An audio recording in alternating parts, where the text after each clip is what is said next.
Eu convido a constituir a mesa do painel de abertura do evento o mediador, presidente da comissão organizadora e professor da Universidade Federal do Rio Grande do Sul, Fernando Seffner.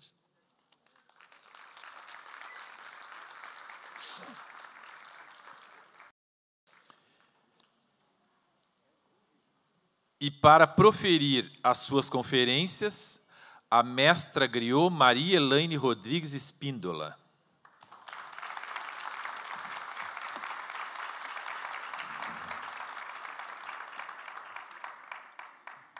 E o professor da Universidade Nacional Autônoma do México, Sebastián Pla Pérez.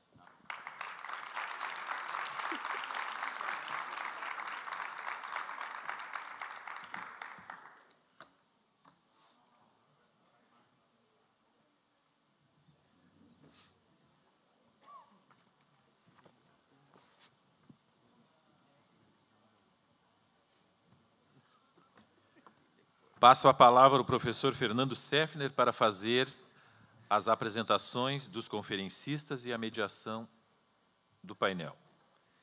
Bem, boa noite novamente. Eu vou apresentar os dois conferencistas que fazem aqui, então, as duas falas de abertura. Como o Newton já comentou, são duas conferências, né?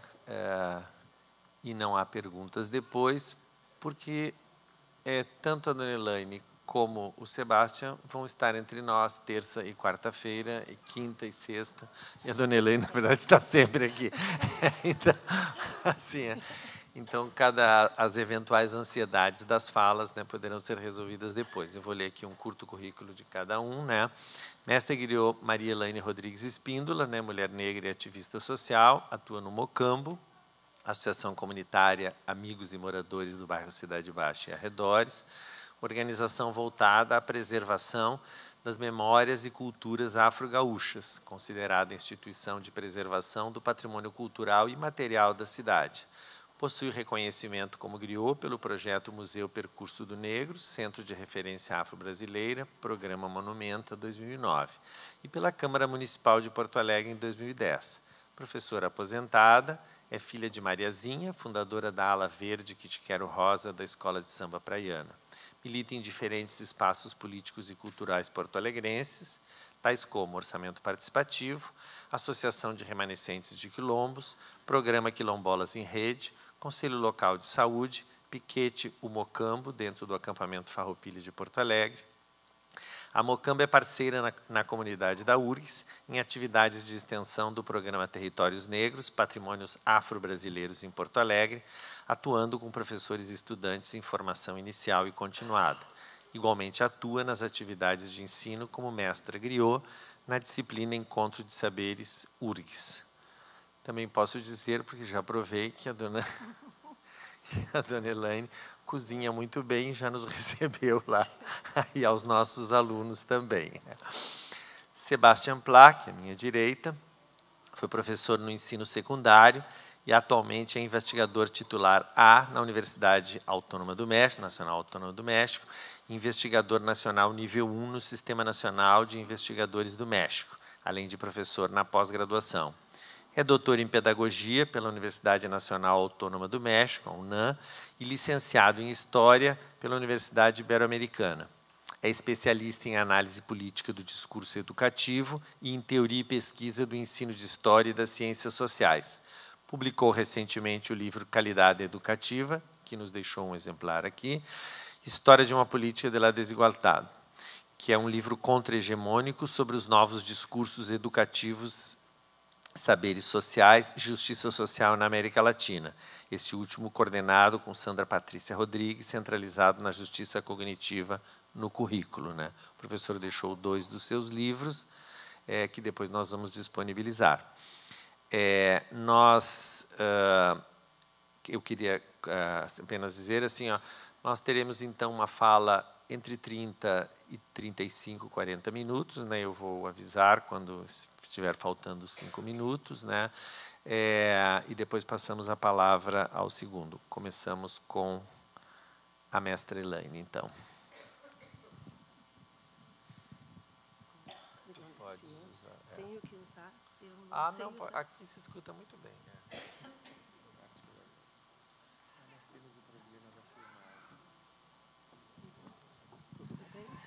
Eu não queria usar. Não precisa? Está sendo filmado. Então. Pode passar. Vai passar. Vão passar, colocar. Eu não sei.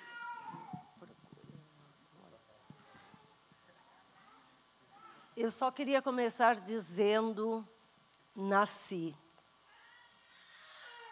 E quando esta última música as crianças interpretaram e cantaram, disseram, a gente só queria crescer.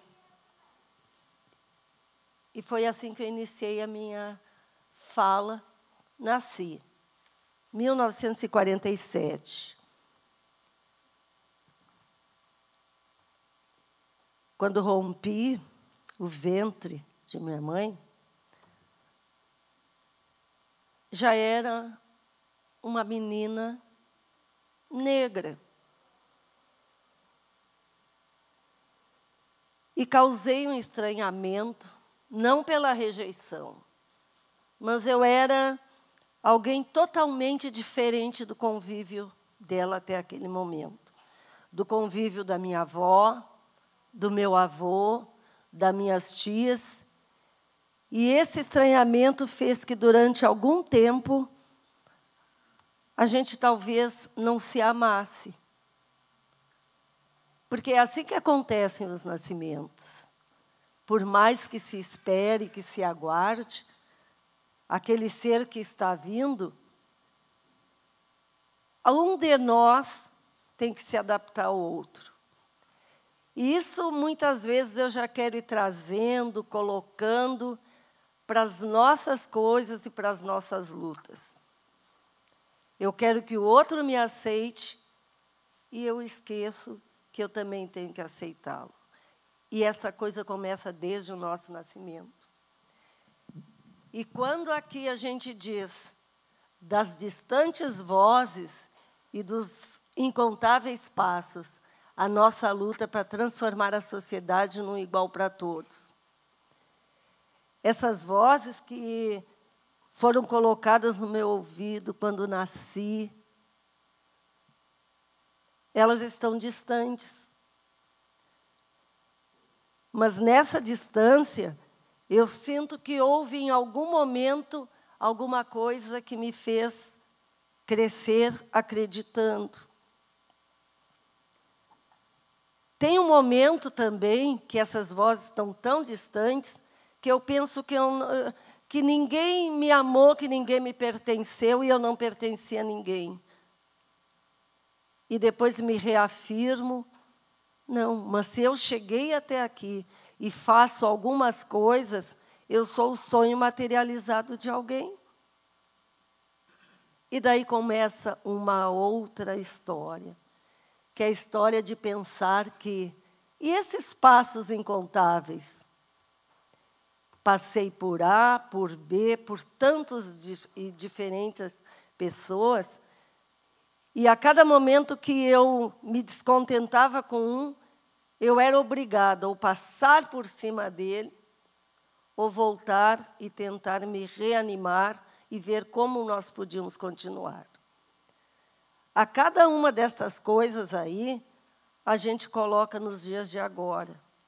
Mas nunca esqueçamos que inicia na questão do nosso próprio nascimento.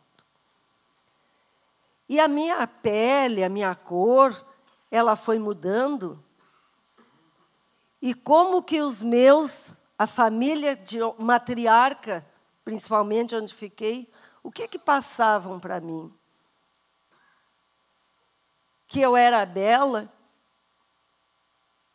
que eu era pura, mas eles também tinham um peso neles, que foi do sistema que fez com que, para mim, eles pudessem desejar o melhor.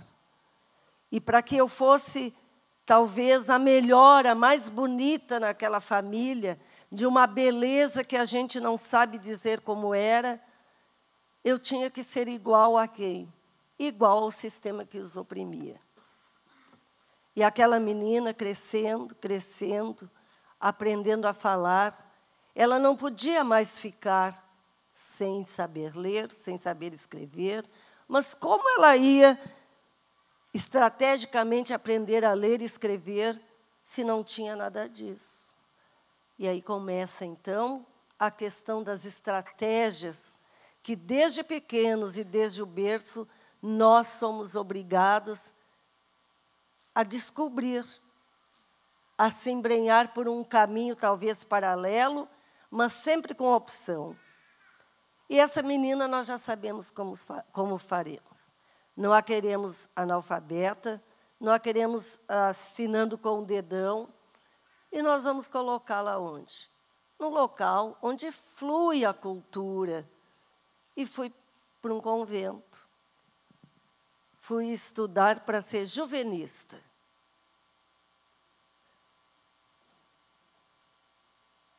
E me tiraram depois de lá. Daí, aquelas vozes que eu vejo, que eu ouço, e que eu vejo o movimento da boca dizendo, é assim, tu vai estudar, vai escrever, e depois tu vai contar a nossa história. Cada momento daquele, eu estava entrando nisso que eu estou fazendo agora. Era a oralidade, que estava entrando dentro do meu ser e eu não sabia. Porque se a gente soubesse todas as coisas que vão acontecer a cada momento, nos dias que se seguem, a gente vai sempre tentar tirar do outro o melhor. Tiramos o melhor do outro, mas não damos o nosso. Então, nós também temos que nos adaptar e nos colocar junto nesta questão da vida. É uma vida, não importa como ela venha, como ela seja. E nas vozes, a gente ouve lá dentro um som, que é o som talvez de uma melodia, um som de ninar. Não, o som de alguma coisa que entrou também no meu coração e que ninguém pode tirar de mim. E lembro que a avó, a mãe, tocava em algum instrumento que eu não sei qual era, alguma coisa que fazia tum, e dentro de mim parecia que respondia dum. Então, tum, dum, tum, dum, tum, dum. Era como eles queriam para que eu reconhecesse, no lugar que estivesse, com a idade que tivesse, que elas estavam me contando a história de um som que elas também ouviam e que era um tambor. Então, dos lugares de onde viemos, essas nossas histórias, elas tinham um tambor. Mas como eu vou saber que é um tambor? Eu não sei. Quando eu cresço, se eu tocar em qualquer instrumento, o som vai sair. Mas aquela outra coisa de contar que lá de onde nos trouxeram e não nos deram nada, tem uma coisa que não posso deixar escorrer totalmente pelas minhas mãos. Eu tenho que preservar dentro de mim uma alma também. É a alma da minha ancestralidade, que logo de cara, quando perderam meu antepassado, e depois de muito tempo, muito longínquamente, se transformou no meu ancestral. E eu tenho que carregar este comigo, dentro de mim, e passar adiante. Quando vocês souberem que a alma da gente, ela caminha do nosso lado, já observaram a sombra? A sombra é a primeira manifestação de que temos alguma coisa dentro de nós. Pulamos e ela pula junto, nos viramos e ela se vira. E não conseguimos segurá-la. Porque assim também é o nosso espírito. Nós somos livres, mas enquanto não nos sentimos amarrados, desesperados, sem poder ir para lugar nenhum. Então, é na nossa consciência, à medida que avançamos qualquer grau de conscientização, que a gente liberta para fazer alguma coisa, busca o outro, para, retrocede, avança. E nesse avançar, gente, a gente tem que contar para alguém o formato que era a nossa história. E às vezes eu não tenho para quem contar. E se eu não tenho para quem contar, a minha etnia, a minha negritude faz com que eu busque alguém para estar ao meu lado.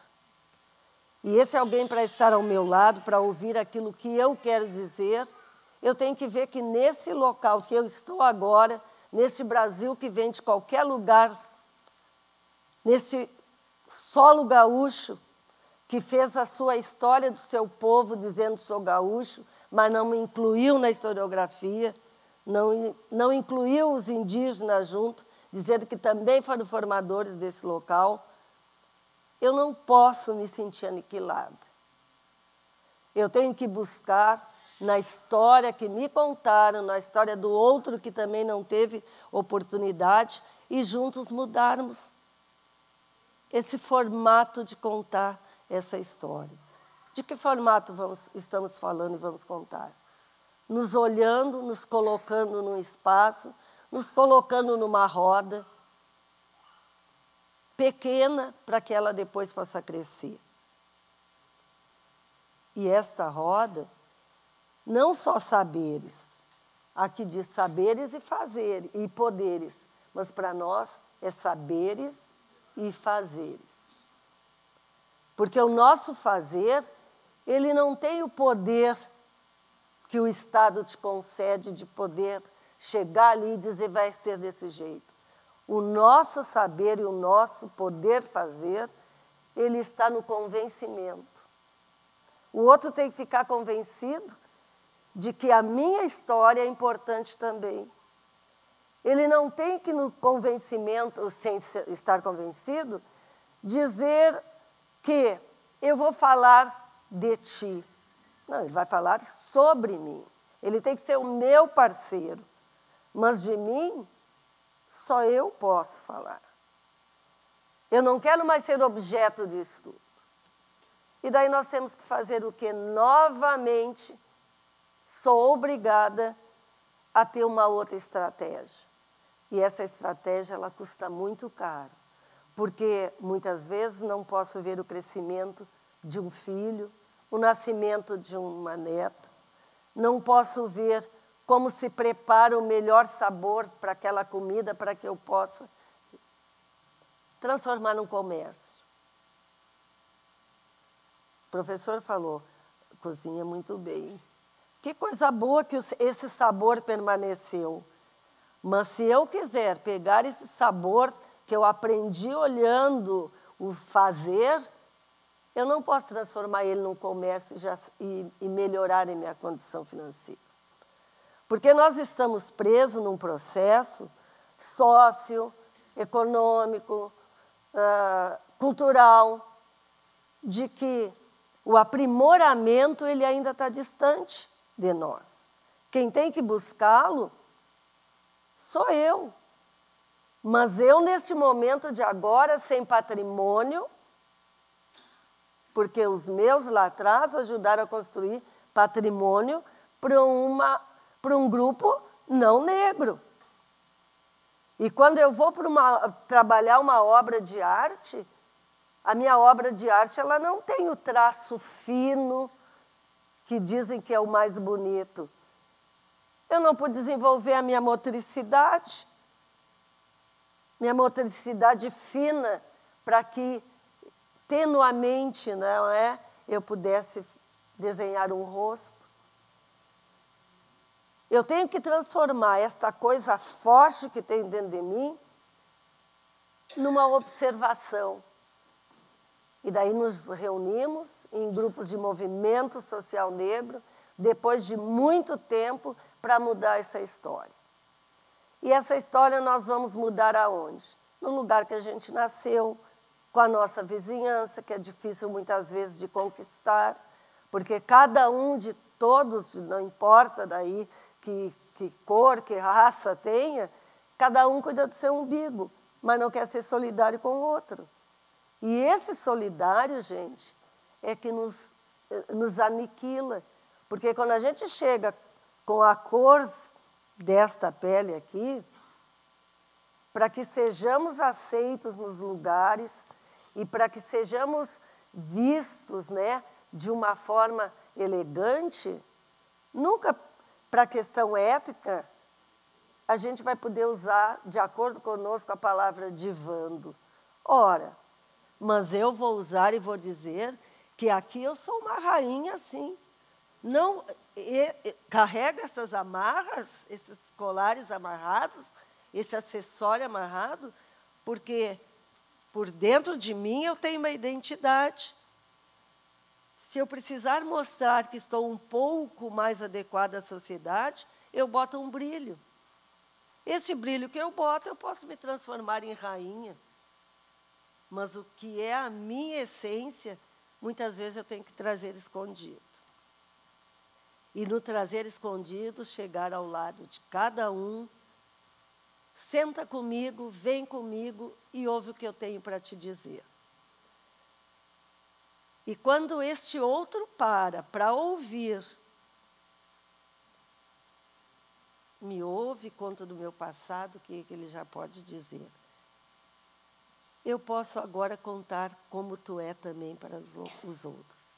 E se eu estou aqui nesse momento, me lembro da emoção da professora que esteve aqui, a Maria Nilda, né, dizendo estar numa questão universitária.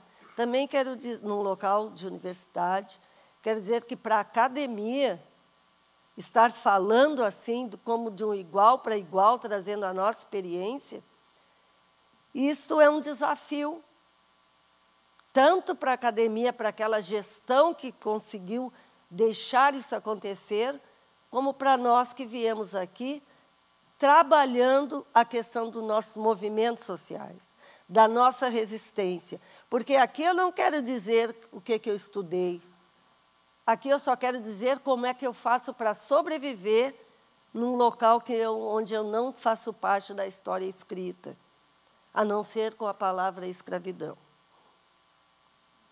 E quando fazem uma bela representação, essa bela representação onde o mundo se volta, o próprio gaúcho se volta, que é no acampamento Farroupilha, para dizer como foi bom até perder aquela guerra, mas criamos uma identidade, os que vão nos representar ali ainda se pintam. E esquecem que eu estou ali. Mas eu estou ali o quê? Nos piquetes, ainda ferrando o casco do cavalo. Mas eu, enquanto mulher, vindo de um grupo de mulheres matriarcas, uma avó com 18 filhos, que disse, tu vai para lá para depois contar a nossa história. Vai ter o teu trabalho, porque dos meus 18 filhos, a menor, eu enterrei com fome, dizendo, mamãe, eu só tinha que me transformar, materializar esse sonho, no sentido de dizer, para os poderes todos, eu vou lutar por políticas. Não que só me favoreçam, mas que favoreçam o outro também. Aquele que está ao meu lado, para que a sociedade possa ser justa, possa ser mais humanitária. E este outro, então, conte a minha história e possa também dizer, que bom estar contigo. E neste desafio, eu, mulher negra, Maria Elaine Rodrigues Espíndola, nascida em 1947, um belo dia disse para o meu marido, nós vamos para o acampamento Farroupilha. Porque quando eu li o título do projeto, dizia Lendas, Crendices e Modos de Ser do Gaúcho. Eu digo, mas nós temos as crendices, são nós, como é que agora querem pegar? Não, então nós vamos para lá dizer como somos. E conseguimos um espacinho bem pequenininho, enchemos de alho, arruda, guiné. Foi horrível a recepção. E daí nós não tínhamos os telhados como queriam. Tá, mas nós, assim, quando estávamos nas fazendas e lutando, nós não tínhamos nada. Vamos botar uma lona em cima e vamos dizer que é a nossa história, que nós viemos contar aqui. 2004. Voltamos para a Comissão Cultural nos avaliar. E daí o que fizemos? Todos com cavalos, arreios e não sei o quê. nós colocamos um pano e uma corrente repartida em duas partes e colocamos assim, luta negro. Daí a comissão, mas como assim? Mas nós estamos aqui para lutar e nós vamos contar a nossa história daqui com o nosso olhar. E acabamos permanecendo até hoje. Meu marido morreu, me transformei na primeira patroa negra no acampamento Farroupilha. Entre idas e vindas, críticas e elogios, este solo, né, esta Porto Alegre, também foi obrigada a nos colocar na capa. E quando nos colocaram na capa, eu digo, eu acho que agora já melhorou. E nessa melhora, o que nós vamos fazer? Usando uma palavra bem pequenininha, o advento desta negritude no Rio Grande do Sul. E já levamos a capoeira lá para dentro da apresentação cultural. Já levamos exposições de roupas de carnaval. Já levamos artistas plásticos colocando as suas os seus figurinos. E sempre conseguimos tirar nota máxima e nos mantemos até agora pela nota máxima. Porque na palavra advento, eu posso dizer para eles o que fizeram conosco. Daí teve um ano que foi, eu acho, o pior de todos, que tínhamos que ler Simões Lopes Neto, e você sabe que o Simões Lopes Neto, a lenda, né, mais conhecida, que também passa por um dos nós, é o Negrinho do Pastoreio. Esse Negrinho do Pastoreio, e agora? Todos, né, uns levaram cavalo, outros levaram alguém vestido com negrinho, e nós, então nós vamos inverter essa lógica. A Nossa Senhora para nós vai ser negra. A madrinha do negrinho vai ser negra. E vocês imaginam, né, a discussão para que isso pudesse acontecer e nós também nos mantivéssemos. E depois tivemos que contar a história de Porto Alegre também através da sua literatura. E conseguimos levar duas meninas, duas mulheres negras, também fazendo uma dança tribal. O que a gente tem que se preparar nisso é poder enfrentar o desafio dizendo somos assim, e nesse somos assim porque amamos esse solo também. E queremos também ser ouvidos. Mas agora a gente não quer mais estar só na questão da gastronomia, viu, professor? A gente resolveu fazer outra coisa. De uns anos para cá, bom, então agora nós vamos trabalhar. Quem quer ser negro, nós vamos trabalhar pelas cotas, para que a pessoa tenha o empoderamento. Vamos trabalhar pelas cotas, mas nós temos que estar na comissão, fomentando isso, não exigindo que seja militante, mas que respeite cada degrau que foi colocado lá atrás, para que ele usufrua dessa política afirmativa. E a mesma discussão que tem aqui, nós estamos e levamos e conseguimos estar, muitos de nós, no Serviço Público Municipal, na Defensoria Pública, estamos lá, sim, verificando se está sendo cumprido aquilo que a gente acha que tem que acontecer, e esse acontecimento, ele deve sempre estar em benefício de um coletivo, porque eu não teria todos os filhos do mundo para quê? Esses filhos do mundo para que preenchessem as vagas. A mudança ela tem que ser para um grande coletivo, só que normalmente um ou dois é que consegue esse tempo. E este tempo faz com que a gente tenha que andar muito. Ir ali, ir aqui, não se sentir cansado e redescobrir quem ainda pode contar a história que ouviu, não que lhe contaram. E é por isso que a gente se transforma, né, no mais velho, adoramos a palavra mais velho. É por isso que a gente se transforma para ficar bonito e politicamente correto na palavra griot, nem precisava. A palavra ancião também nos basta. Porque a nossa dádiva é poder passar para o outro aquilo que nos passaram para que ele continue nos lugares que nós não estaremos, E hoje tive um belo prazer de falar com a professora Patrícia. Ela vai para um lugar, vai contar para os seus alunos coisas que eu não vou poder estar lá. Então, as coisas não podem morrer comigo. As coisas agora eu sou obrigada, dentro de um formato didático, passar para a minha pequena Olívia, né? Que é a minha descendência, que é aquela que eu acredito, e colocando junto dela, não a responsabilidade, mas oportunizando ela que possa sentar ou estar do lado e me ouvir. Um dos problemas que aconteceu da gente ser capa do ZH Farroupilha, que só sai uma vez por ano, foi justamente isso. Eles andavam vendo quantas mulheres eram patroas. 3 anos atrás, 4. E eram umas 4 mulheres. E quando o pessoal quer realmente ser o gaúcho, a masculinidade, eles chegam, né, porque tem uma linha tênue no gaúcho, na cultura gaúcha, nos acampamentos, que tu chega num local ali, tu pode deixar só um fio de linha. Ninguém entra sem ser convidado. A porteira tem que estar aberta. E eu, de patroa, tem pessoas que chegam e dizem assim, a senhora faz favor de chamar o patrão? Não, o patrão não está. Daí eu digo, o que o senhor queria? Então a senhora chama a mulher do patrão, a patroa. Então o senhor retorne, por favor, para que eu lhe abra a porteira, para que o senhor entre e possa conversar comigo, porque eu sou a patroa. Isso dá um choque que vocês não imaginam. Porque fiz um propósito de não me vestir que nem as fazendeiras. O máximo que eu posso colocar é a bombacha, a bota, que é a roupa das lides.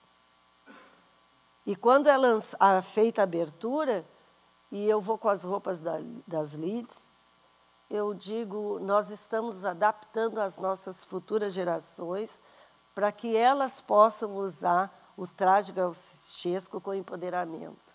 Eu ainda estou abrindo caminho para elas. Me faz sentir muito bem, mas me faz sentir constrangida no sentido de que as pessoas às vezes esperam que no momento que tu tenha um pequeno reconhecimento que tu mude, mas a gente não pode mudar. A gente tem que incentivar aqueles que estão nos espaços para que respeitem sempre cada um de nós, para que possa trazer e abrir a escola para o entorno, para os avós, para os pais, para os tios dos meninos que ali estão. Porque a escola elitizada, ela no fundo, ela tem medo dos mais velhos, de aplicar a Lei 10.639, porque acha que não teremos, entre aspas, a didática para falar para um aluno.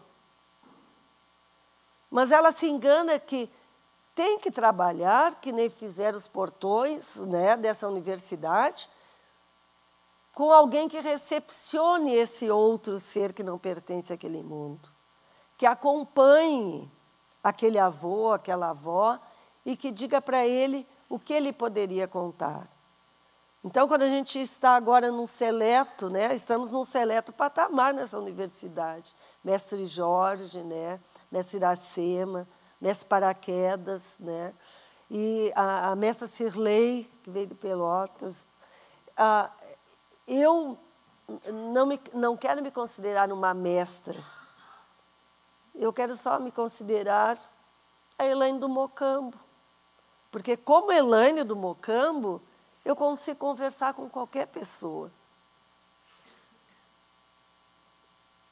Como mestra, eu corro o risco de decepcionar.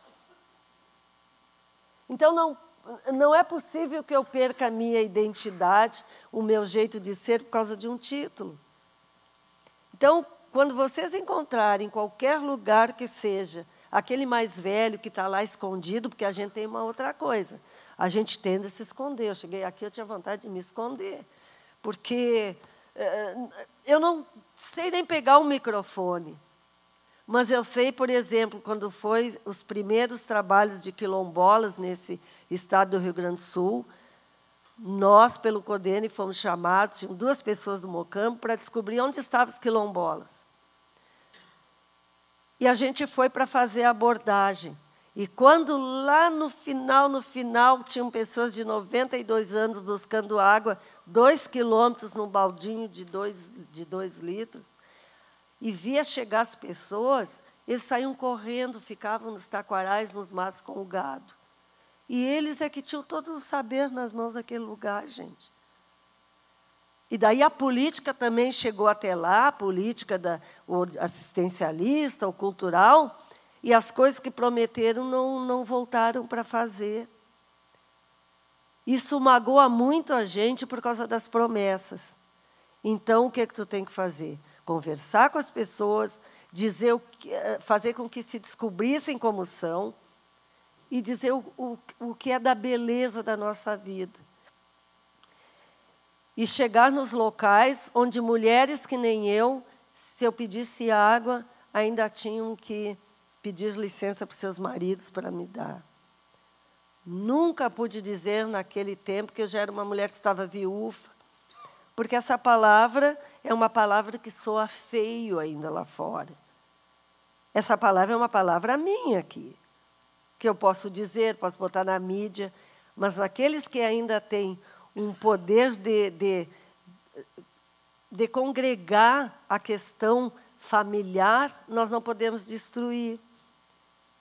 E eu fico braba, consegui também superar um pouco disso, porque tu tem que te atualizar, de desmancharem as casas antigas com a questão da melhoria e colocar casas todas de material e eles não terem mais onde se encontrar.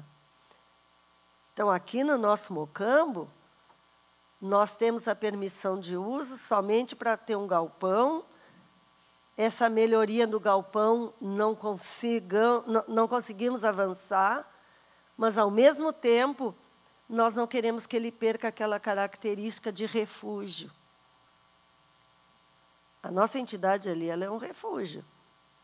E quando passa ali na Loureiro, ninguém diz o que tem lá dentro, né? Eu digo os portões eletrônicos. Cada um colocou o seu sonho quando chegamos ali e dissemos assim um para o outro: aqui nós vamos nos reconstruir, nos fortalecer, e depois nós vamos fazer alguma coisa. E esse alguma coisa foi justamente nas rodas, nos olhando um no outro, chorando, abraçados um no outro, dividindo a polenta, dividindo as coisas que a gente sabia fazer e recebendo os outros para que nos conhecessem. Mas a gente sempre fica preocupado porque o outro chega e quer um arranha-céu. A gente não tem isso para oferecer. Mas, ao mesmo tempo, uma foto do conjunto todo, a gente adora que tirem. Mas a gente não gosta que tirem de nós. Porque há uma coisa ali invisível que passa pelas nossas mãos, que a gente quer que, quando cheguem ali, sintam aquilo. Sinto dos outros que se encantaram, que foram. Sinto da minha querida Yara, que se encantou há uns 3 dias atrás. E do formato que ela era, braba, queria fazer e acontecer. E, quando se sentia fragilizada, ia para o Mocambo para que a gente tomasse o chá. Não pense que é o chá da tarde. Não, era o chá do café de burraio mesmo, né? Que a gente ali lembrava como é que tinha iniciado a primeira vez, né? Então, há um solo sagrado em cada local que a gente vive, que a gente está, e que o Mocambo, não sei quem está passando, que pode tocar um pouco mais adiante, que é a questão da lealdade. Nós somos leais uns para os outros, porque envelhecemos sabendo da importância do outro. Mas essa lealdade, ela pode se estender para qualquer lugar, porque a nossa essência não perdemos. E quando diz Mariazinha, ela veste que era o Rosa da Praiana, que era a minha mãe, que quando chegou aqui, eu nasci aqui, quando chegou aqui para me ter,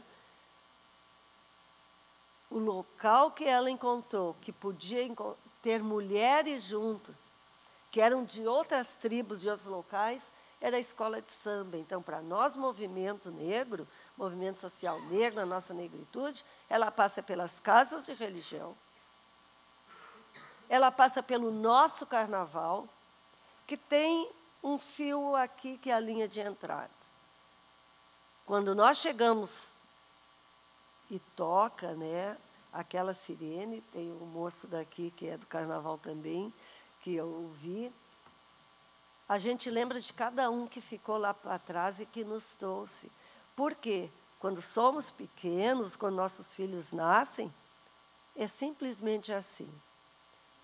Somos pegos pelas mãos e a pista, o sambódromo, como dizem, é que nos é mostrado. Ali vai a nossa família. Não somos que nem do príncipe que pega o seu filho e mostra o condado. O nosso condado, ele é nosso, ele é interno. As nossas meninas, as nossas que poderiam ser rainhas num outro local, elas estão sendo rainhas na frente de uma escola de samba, na frente de uma bateria. E quando a Tinga diz Tim Guerreiros, é só para terem uma ideia de que aqueles meninos, aqueles homens, eles estão dispostos a defender aquela sua rainha. Aquela que está lá, que lhe foi tirado de um outro reinado.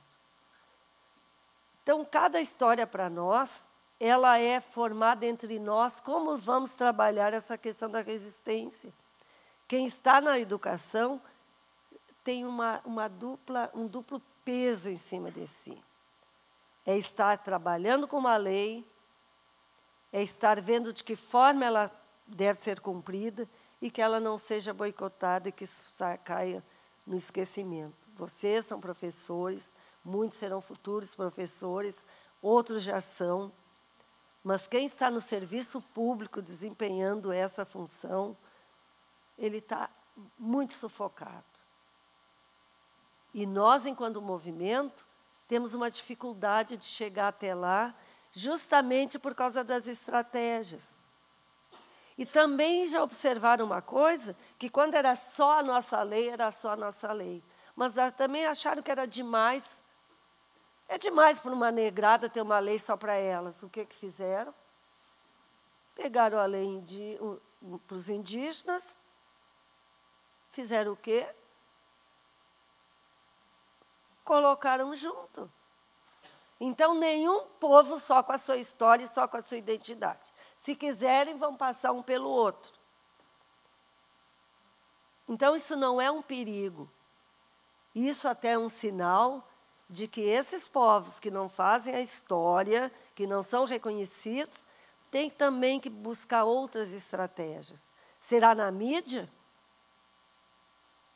Que tu coloca o fato e não explica, não olha, né, tete a tete, e diz por que somos assim? Pode passar mais um pouco, um minuto, já encerramos. E aqui, os nossos primeiros, a nossa primeira cerca, que eram os nossos 12 guerreiros, para nos proteger. Nos proteger de quê? Era para nos proteger, nos abençoar e fazer com que aquela alma da Cidade Baixa, daquela rua, daquele bairro que era um território de identidade negra, pudessem estar nos colocando os olhares sempre ali, nos protegendo. Porque a permissão de uso da prefeitura, é a lei que temos, ela é cruel, o tempo é cruel para a gente. Ele te dá um tempo e depois te tira. Então, nós temos que caminhar buscando sempre a história e não podemos nem destoar daquilo que foi escrito. Então, agora o Mocambo, depois de um temporal 2016, daquele tsunami que passou, nós colocamos o nosso material que nós tínhamos dos acampamentos, as costaneiras, estão ali na frente, e a foto do guerreiro, né, a pintura do guerreiro, ela está lá dentro, mas lá dentro está ainda a nossa história, e estamos resistindo na Cidade Baixa. essa Cidade Baixa, tem mais... é um local sagrado. Porque quando vocês souberem das coisas que fizeram ali, que passaram, e que fomos abençoados, e que rezamos, e que era a Rua da Margem, não podíamos ficar na Alegria, lá em cima na Duque, tínhamos que descer para lá, os que ficaram se protegendo naquele local, e quem vai lá agora tem que saber em que solo está pisando. É uma questão de história, é uma questão de dor, é uma questão de arrancar os filhos dos braços, é uma questão de chegar na Santa Casa e dividir e colocar lá as crianças para doarem, para não ficarem, para os doentes. Então, toda aquela região é uma região que eu me sinto obrigada a proteger, não importa a minha fragilidade. Eu só tenho que crescer no momento que eu posso contar para vocês as coisas, no momento de dizer que bom, encerrando, que agora o belo e o bonito da minha etnia, ele está estampado em qualquer jeito de cabelo, em qualquer formato de rosto, por causa da nossa autoestima. Porque, no meu tempo, né, para minha mãe, para ser linda, a minha mãe ainda passava meu cabelo com ferro quente, né, em brasa, para que eu ficasse igual aos outros. Agora, não. Eu luto para quê? Ser igual aos outros é do meu jeito, do jeito que eu sou, do jeito que eu tenho.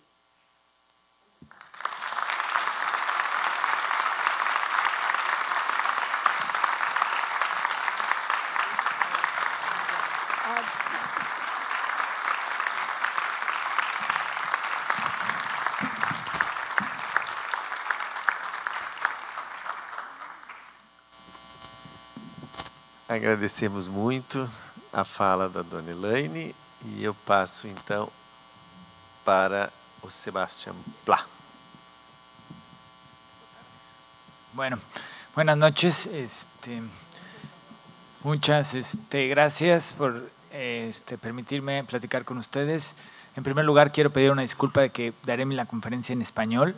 Trataré de hablar despacio para que se comprenda lo que quiero decir, que es, digamos, en sentido, en otro lugar, no solo porque vengo desde un contexto mexicano, donde hay fenómenos educativos distintos al brasilero, sino porque voy a estar hablando más de fenómenos globales que están impactando a la enseñanza de la historia y a nuevas formas de exclusión, inclusión, o de una inclusión diferencial de los diferentes saberes en los currículos nacionales, por ejemplo, chileno, mexicano o canadiense o australiano, entre otros. En segundo lugar, quiero, por supuesto, agradecer a Carolina Pasiewicz y a Fernando Seffner la posibilidad de estar aquí, en este Brasil tan dolido, golpeado, ¿sí?, en un momento tan crítico de la historia en América Latina. Y que, a diferencia de México, que justo hoy hemos vivido una esperanza, que no sabemos qué va a venir, pero por lo menos tenemos una esperanza que hace 35 años o más no teníamos.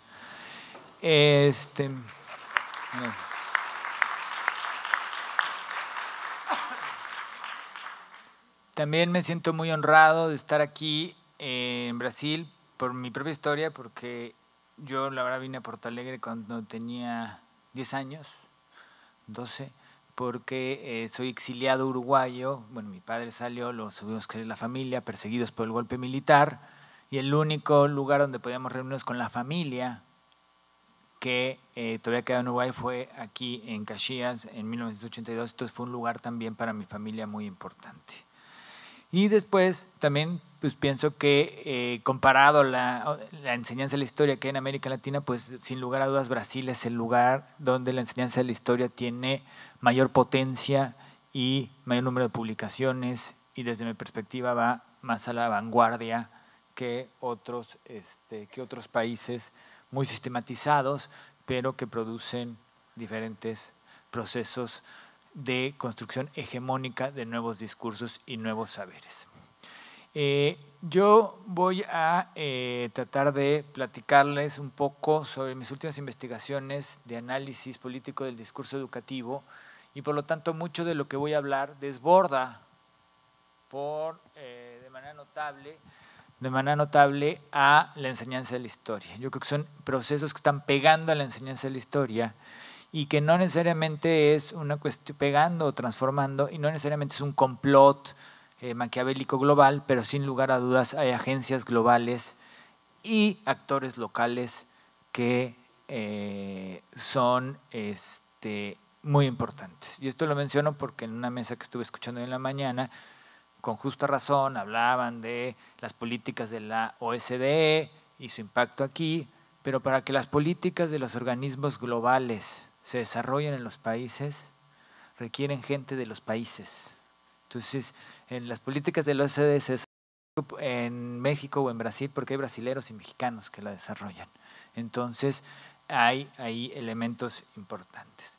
Pero bueno, lo que voy a hablar es un poco de lo que es la justicia cognitiva. Yo traía una charla un poquito más larga, voy a tratar de resumirla, pero voy a seguir un poco la idea de Buenaventura Sousa de Santos sobre que no hay justicia social global sin justicia cognitiva. Entonces, ¿cuál es el papel que hace la enseñanza de la historia para poder luchar por justicia cognitiva y cómo hoy en día está viéndose excluida esta diversidad de pensar los pasados? Y luego, bueno, pues cito aquí a Bob Marley sobre la posibilidad de que solo podemos liberarnos nosotros de la esclavitud mental. Es decir, no va a llegar nadie a liberarnos, y esto lo menciono porque la segunda parte de mi ponencia trata de explicar cómo hay discursos hoy de la investigación educativa. Los ejemplos más icónicos de lo que voy a narrar están en Chile y en México, parte en Colombia, pero son importantes. De Brasil no conozco tanto, pero son discursos liberadores que en realidad producen nuevas formas de exclusión o nuevas transformaciones del saber hegemónico, como mencionaban en la inauguración. Me iré rápido, pero básicamente diré cuál es el objetivo de esto. Hablaré un poco de las categorías de pensar históricamente que son hegemónicas en Canadá, en Inglaterra, en México, en Chile, ¿sí? Parte en Argentina, aunque con diferentes matices, y que juega un papel importante como discurso sí innovador en ciencia de la historia, pero a la vez reproductor de la desigualdad cognitiva. Después trataré de mostrar y explicarlo a través del concepto de supracognición, que es una categoría que he desarrollado, y el concepto de genericismo de Basil Bernstein y Michael Young. Y si me da tiempo hablaré de la República de los Sabios, ¿sí? Platónica en ese sentido, pero que es hoy las formas de gobernar la educación en estratos medios por los especialistas. Cuando lee Fernando mi currículum es especialista, a mí me duele porque estoy en contra del concepto de especialista y sobre todo aquellos que dominan o son las nuevas formas de gobernación de los sistemas educativos. Y después trataré de hacer algunas preguntas sobre qué implica esto que vengo describiendo para la docencia y la investigación en enseñanza de la historia. No puse mi cronómetro, entonces me puedo pasar libremente. No. Pero bueno, no, rápidamente. El objetivo es analizar las formas de dominación cognitiva y el papel de los investigadores de enseñanza de la historia a través de dos ámbitos. La producción de una idea universal de conocimiento histórico basada en la noción cultural de ciencia histórica. Quiero aclarar que no estoy en contra de la ciencia histórica. Estudié historia, me encanta leer historia, estoy casado con una historiadora, tengo muchísimos amigos historiadores, pero en México, como en buena parte de América Latina, o sea, la historia no libera en sí misma, depende de quién la escribe. O sea, la historia científica en México es un gremio muy poderoso, muy desarrollado, con extraordinaria capacidad historiográfica y muy conservador. Entonces, ahora intervinieron en el nuevo programa de estudio de enseñanza de la historia y la idea es hacer pequeños historiadores.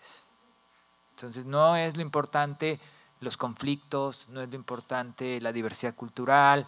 Bueno, el género aparece, la mujer aparece, obtuvo el voto. Se le dio el voto a la mujer en 1954 y ahí aparece, ¿no? Las comunidades indígenas son en cuanto aportan al mestizaje, o sea, tienen una fuente ahí importante. Pero lo más importante es que en el pensar histórico, en hacer pequeños historiadores, lo que está en juego es una forma cognitiva de dominación cultural. Y finalmente, si me da tiempo, insisto, la relación jerárquica que establecen los investigadores en México, Chile y otros lugares, en Portugal también ha pasado, porque también ha habido denuncias, en Estados Unidos, donde la investigación se convierte en instrumento elemental de arrebato de la palabra, del saber educativo al docente. Desde los 60 en México no hay maestro que escriba desde la pedagogía textos relevantes porque han sido excluidos de la producción y la investigación por los investigadores educativos a lo largo de los años. No todos los investigadores, aunque aquí de repente hable de los, hay matices, hay investigadores de izquierda y de derecha, o sea, se mueven, pero hay forma, aquí voy a hablar básicamente de los conservadores y de derecha. Entonces, ¿cómo se va a reproducir?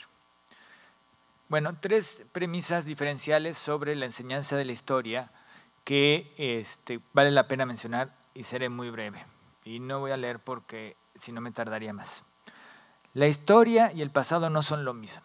Y esto lo menciono porque, como dice Kate Jenkins, esto todo el mundo lo sabe, pero todo el mundo lo olvida. Si enseñamos la historia, pero en realidad estamos enseñando ciertas visiones historiográficas sobre determinados contextos, ciertas concepciones metodológicas, ciertas selecciones de contenidos que no son el pasado. Entonces, ahí hay que tenerlo presente porque historia y formas de representación son cosas distintas. Y la historiografía es una de las formas de representación del pasado, valiosísima, sin lugar a dudas, pero es una. El arte, la música, el cine, hoy los documentales, la sociología, hay otras formas textuales de presentar el pasado que también son legítimas. ¿Cómo? Ok. La historiografía, el segundo elemento es que la historiografía del pasado cumplen diferentes funciones según las sociedades.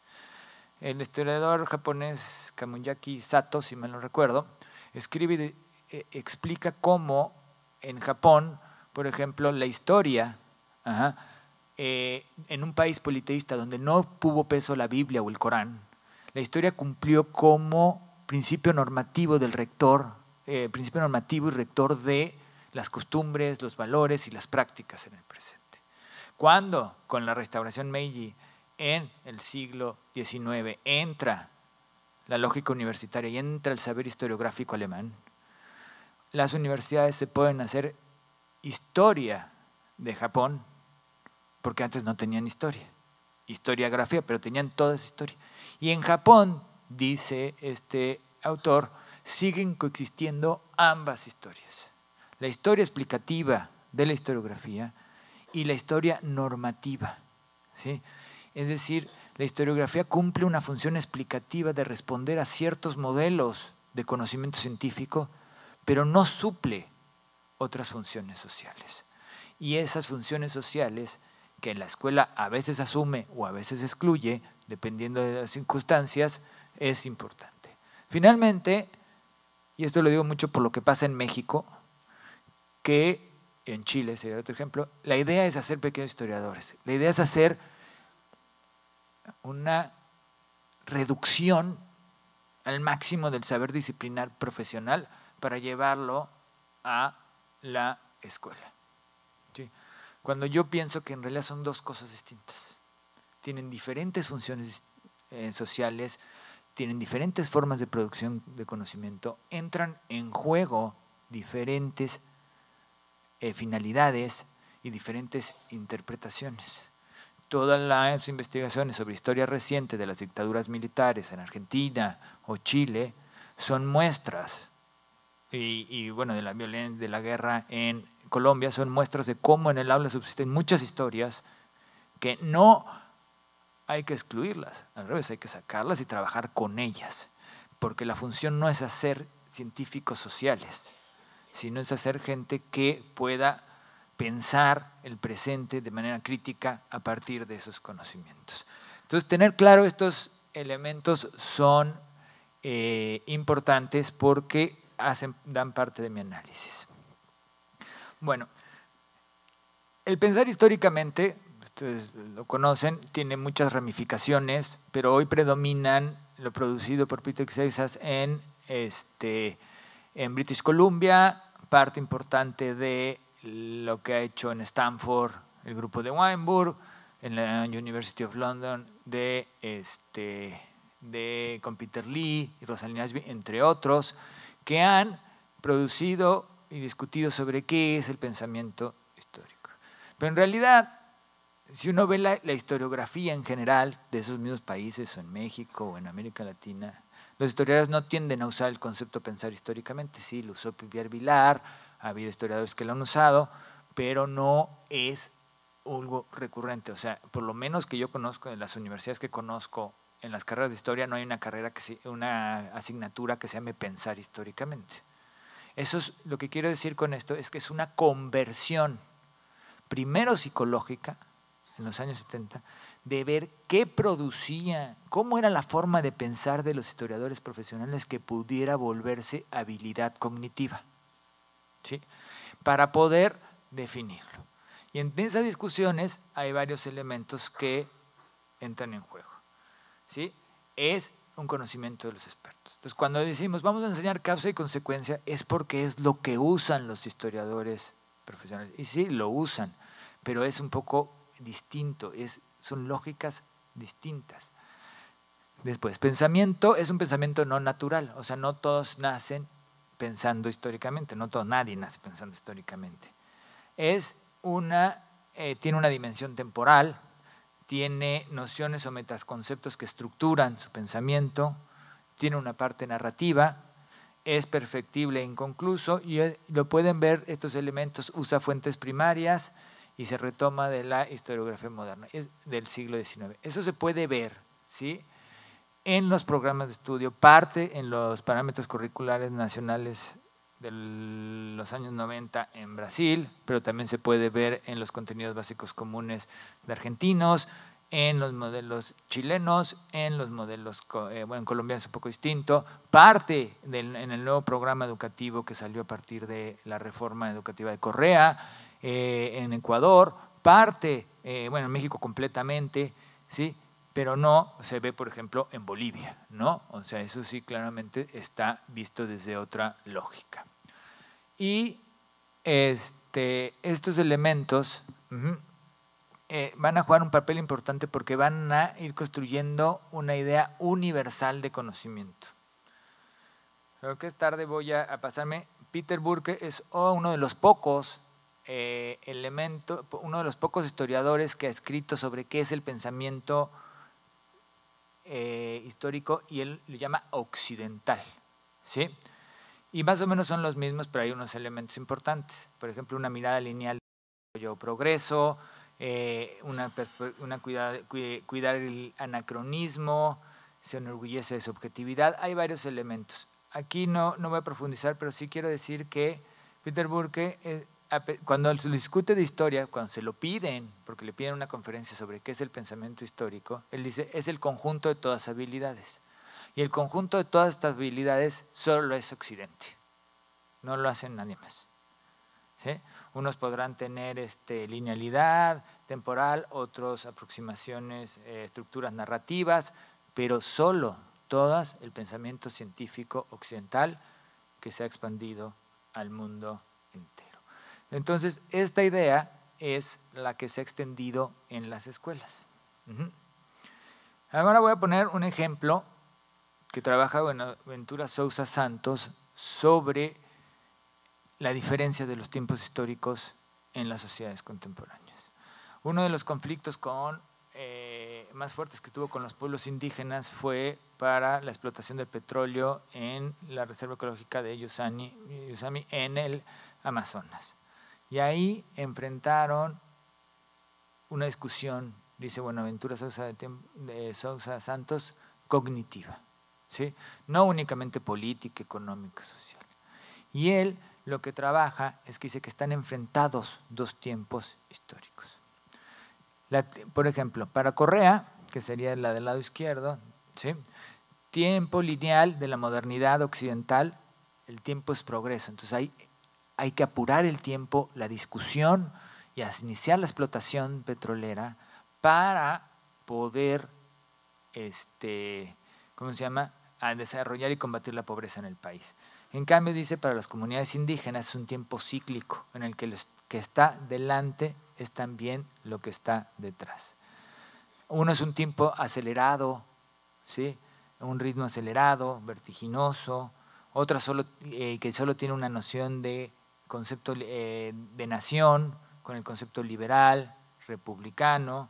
El desarrollo se hace por el avance de las fuerzas productivas.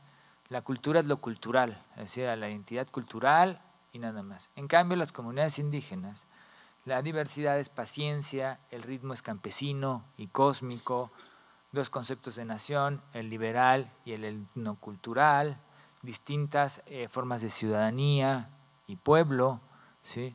El buen vivir es la producción de la vida colectiva, ¿sí? Es decir, y la cultura es todo, lo político y la economía también es cultura. Este choque, ¿sí?, cuando se construye en un programa de estudio, por ejemplo, si ustedes estudian la reforma curricular ecuatoriana, ¿sí?, que hay que ver qué pase ahora y ahora también perseguido político, ahora Correa, pero bueno, es un muy buen ejemplo de cómo se mantiene una superposición de estas dos formas. ¿Qué hace el programa ecuatoriano? Dice, vamos a pensar históricamente, ¿sí?, como Occidente, y vamos a convertirlo en competencias y mecanismos de evaluación, pero vamos a reconocer que hay pluralidad en las formas de pensar la historia y sobre todo va a integrar contranarraciones reconociendo sobre todo la afrodescendencia ecuatoriana, ¿sí?, que son elementos importantes, pero queda así, uno puesto sobre otro. Si uno ve el caso chileno, pues básicamente predomina el caso del pensar históricamente. Pero bueno, aquí tenemos un ejemplo de cómo en la política entran en juego estos enfrentamientos históricos y cómo la escuela tiene que responder a estos principios. Y este es otro estilo más al canadiense, que es una sociedad pluricultural, la de Vancouver, pero que parte mucho del principio de asimilación. O sea, hay muchos orientales, bueno, el 50% de la comunidad de Vancouver no es de habla materna inglesa, ¿sí? Hay muchos de origen chino, sobre todo a partir de la integración de Hong Kong a China, se migraron para allá, pero la idea es cómo reconocemos a las culturas indígenas que fueron puestas en reservas y después en el principio del siglo XX educados para que olvidaran su cultura indígena, y hoy se están tomando políticas de restitución. Y trata de extender un puente entre el pensamiento histórico, que él lo define como 6 herramientas, y la naturaleza de los pueblos indígenas. Los pueblos indígenas serían, a ver cómo están ustedes de este lado, ¿no? La naturaleza, sí. Entonces, para Seixas, si lo han leído y si son profesores y no lo han leído, vale la pena leerlo. Es bastante interesante cómo conjuga el pensamiento histórico y a la vez le da un valor educativo, o sea, porque le da la dimensión ética, la importancia de las políticas de la memoria, pero no deja de ser una estructura occidental que entra en diálogo con los otros saberes en una posición jerárquica poco clara, ¿sí?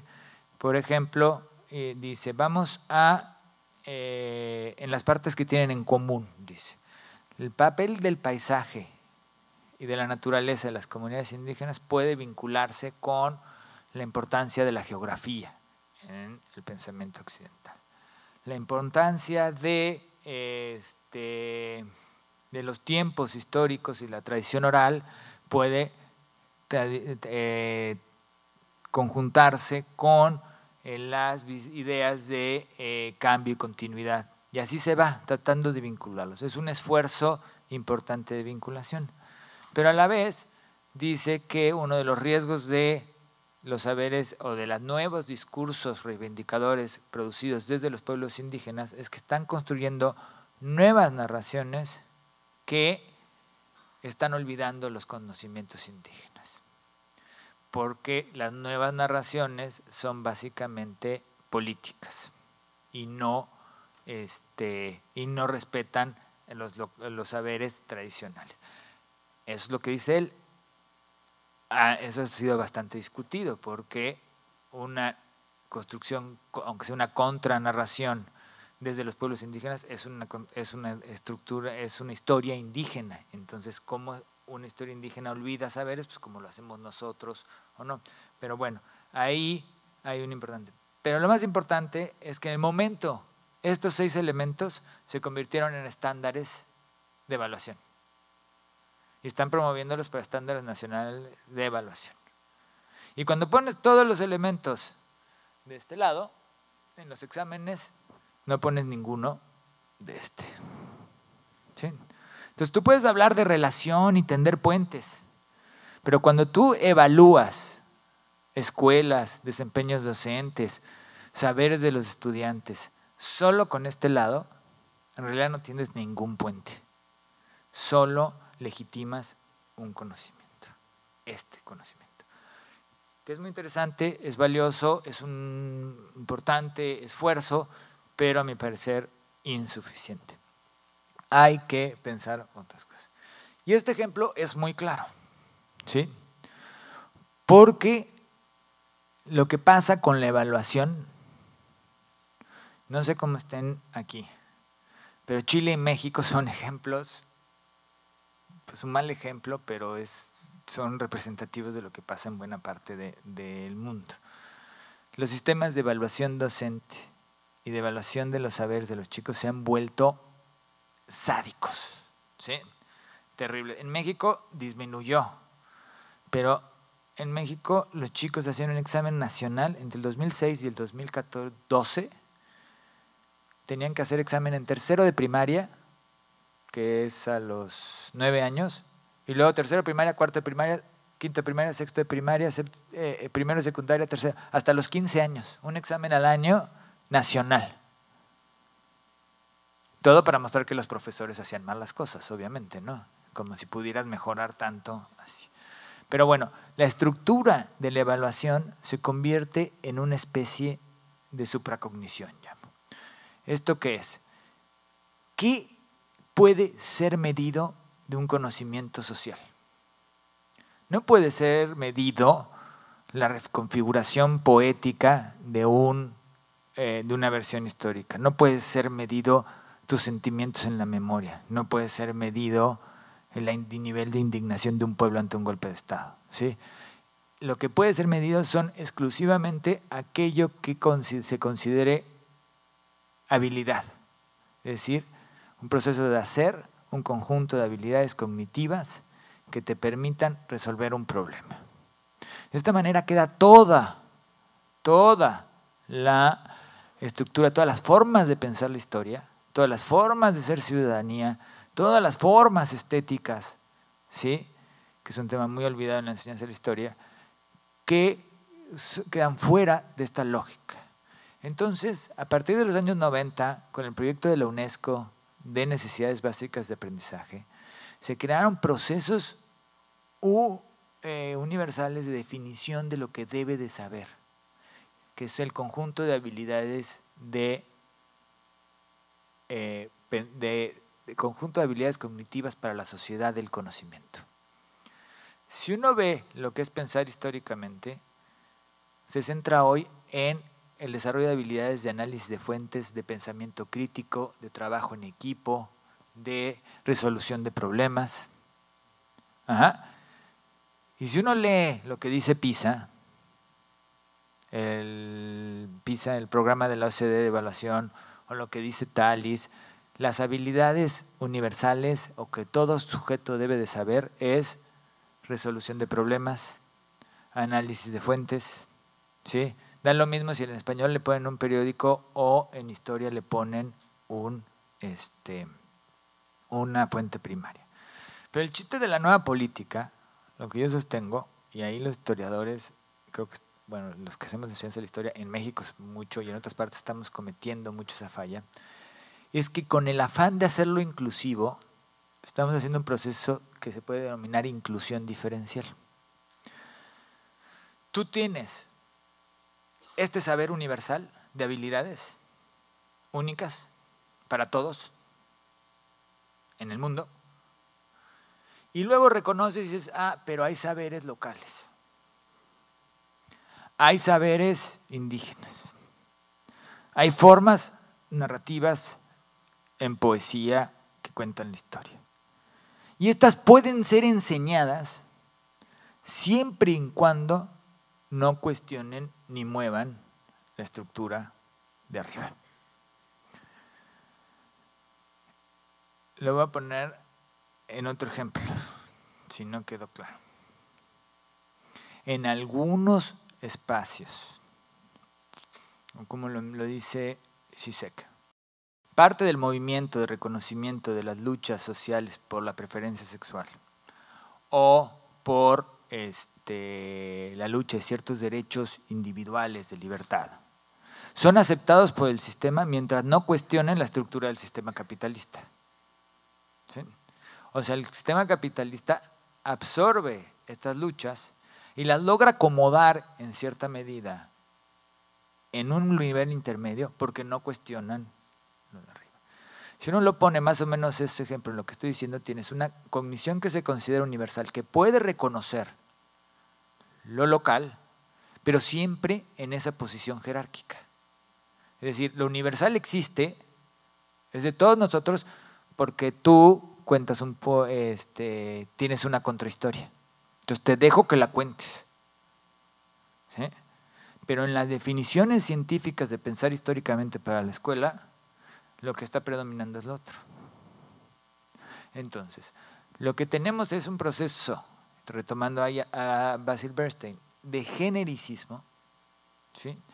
Donde todos los conocimientos son iguales, donde el vínculo es directamente con el mercado laboral, ya no de la línea de producción fordista, sino de lo que han llamado varios autores como Negri o Hart, el cognitariado. Estamos produciendo cognitariados y la historia ha ocupado ese lugar y ha abandonado la importancia de las cuestiones de las contrahistorias, de las historias diversas, de los formatos, de las luchas, de los movimientos sociales. Entonces, ya no se trabaja esos temas. El programa de México que salió el año pasado dice, objetivo 1, que el estudiante conozca cómo funciona la ciencia histórica. ¿Sí? Ese es el objetivo 1. Y es porque se construyen habilidades para eso. Entonces lo que tenemos es un mecanismo de control, no de control, sino una relación jerárquica entre los saberes. Entonces muchos de los discursos pluriculturales o interculturales se establecen en esa relación jerárquica. Voy a dejar esto un poco al lado porque ya estamos en tiempo, pero sí es importante nada más mencionar la república platónica en la que estamos viviendo hoy en día, en este medio intermedio, no en los grandes luchas de poder. El poder de los sabios, el poder de los expertos que pasan entre la universidad, el gobierno y las empresas, o supongo que aquí también hay, ¿no?, las fundaciones al servicio de los grandes capitales de las empresas, que hay expertos desarrollando políticas públicas y son importantes. Y este grupo, sí, lo único que parte es que hay diferentes inteligencias y que ellos tienen el derecho a decidir, aunque no sea popular, pero sí científica, ciertas políticas públicas. Las políticas educativas contemporáneas se producen bajo ese… ¿Cuánto me queda ya? Supongo, ¿no? Bueno, ¿qué creo que vale la pena preguntarse? 5 minutos, las preguntas. 7. ¿Cuál es el posicionamiento epistemológico que, o sea, por ejemplo, cuál tenemos que preguntarnos cuando hacemos investigación en enseñanza de la historia? Si concebimos que no se trata solo de contra narraciones, sino de reconocer las diferencias, las diferentes formas de pensar la historia, legítimas, válidas. Y voy a contar una anécdota que le iba a contar al final, pero se me olvidó. Al principio, pero se me olvidó. ¿Por qué es importante? Dipesh Chakrabarty, uno de los grandes teóricos de la historia postcolonial, cuenta una historia, una anécdota sobre un estudiante suyo. Él trabajaba en la Universidad de Melbourne en los años 70 y 80, cuando empiezan las políticas de integración de las comunidades aborígenes australianas y empiezan a estudiar posgrados. Y tenía un estudiante que era muy bueno, Anthony Birch, que era aborigen e hizo doctorado en historia con él.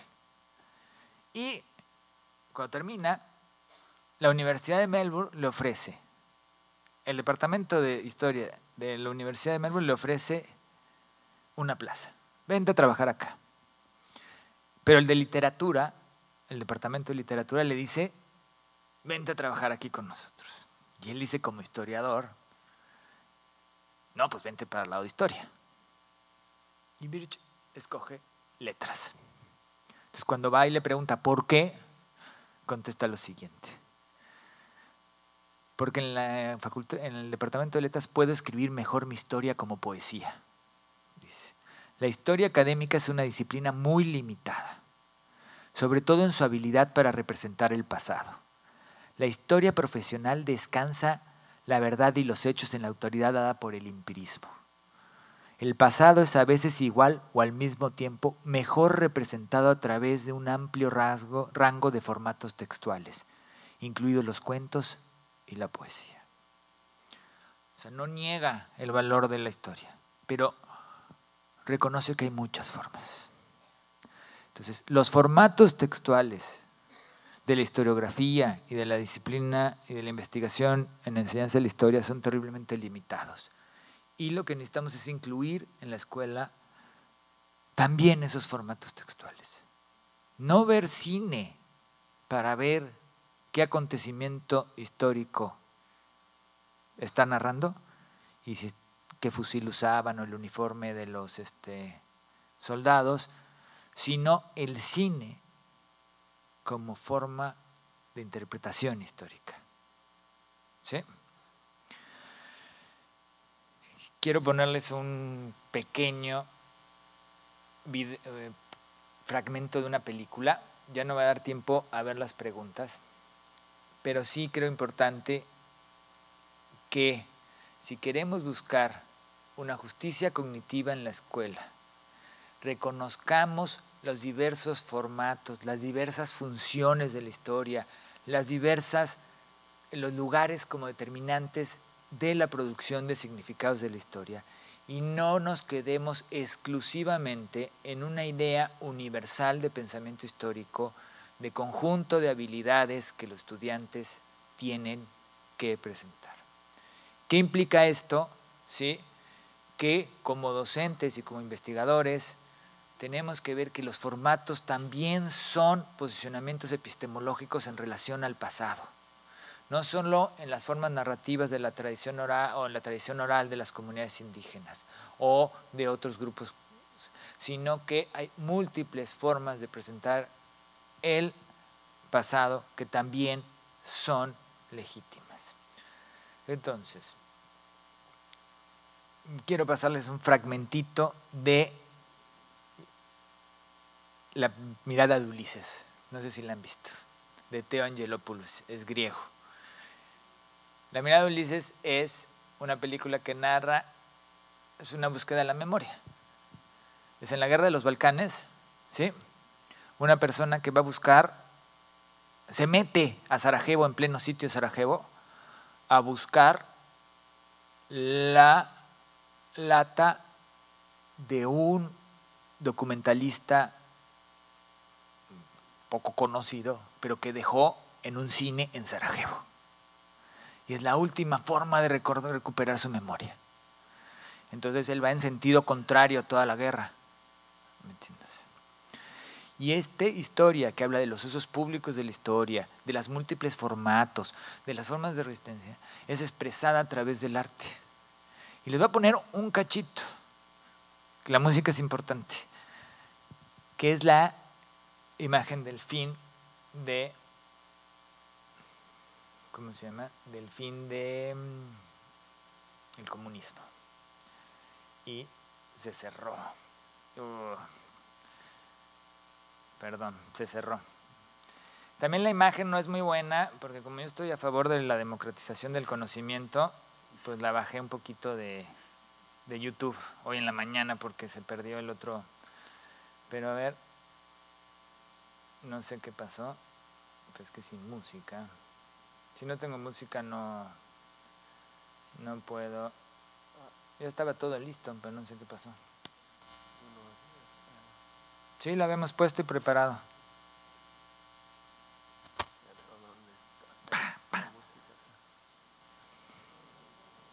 Pero bueno, si no tengo otra metáfora.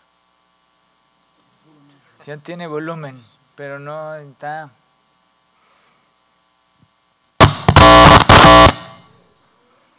No tiene nada que ver con la música.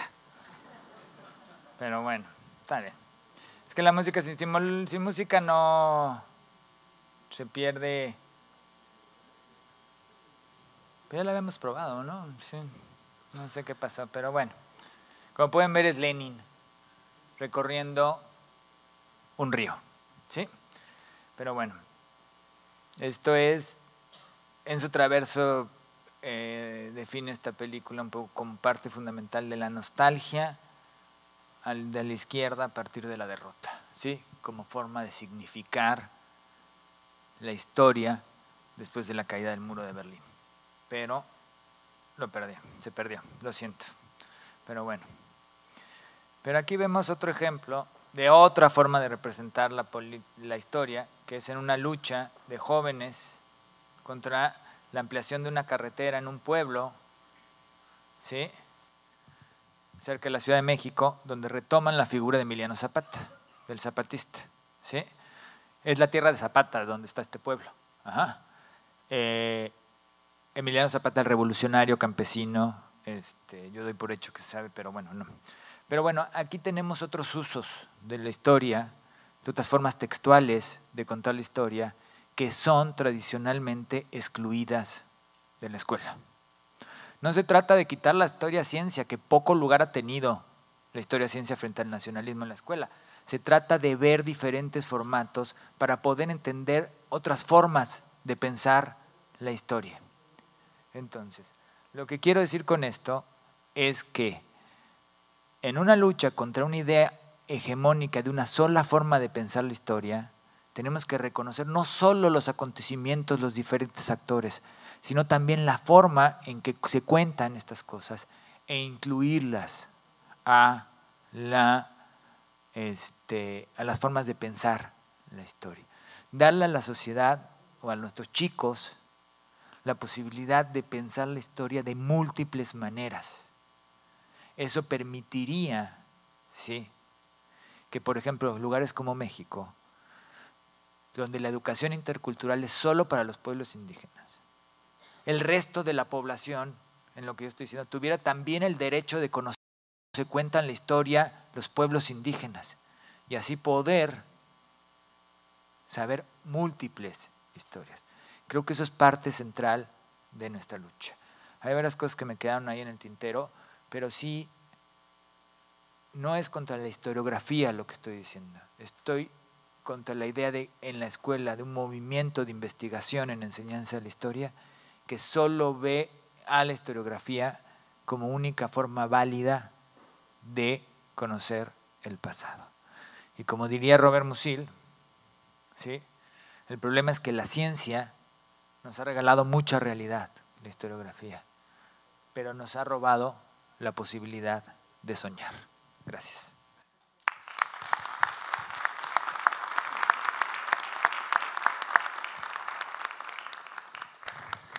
Agradecemos.